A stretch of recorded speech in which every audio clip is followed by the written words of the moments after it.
آپ نے فرمایا جب تم میں سے کوئی اپنی بیوی سے جماع کرے تو کہے اللہ کے نام کے ساتھ شروع کرتا ہوں، اے اللہ ہمیں شیطان سے بچا اور شیطان کو اس چیز سے دور رکھ، تو اس جماع کے نتیجے میں ہمیں عطا فرمائے۔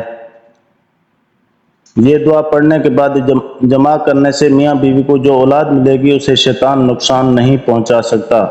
رسول کریم صلی اللہ علیہ وسلم جب قضاء حاجت کے لیے بیت الخلاء میں داخل ہوتے تو یہ دعا پڑھتے، اے اللہ میں ناپاک جنوں اور ناپاک جننیوں سے تیری پناہ مانگتا ہوں۔ نبی کریم صلی اللہ علیہ وسلم بیت الخلاء میں تشریف لے گئے، میں نے بیت الخلاء کے قریب آپ کے لیے وضو کا پانی رکھ دیا، باہر نکل کر آپ نے پوچھا یہ کس نے رکھا؟ جب آپ کو بتلایا گیا تو آپ نے میرے لیے دعا کی اور فرمایا اے اللہ اس کو دین کی سمجھ عطا فرمائیو۔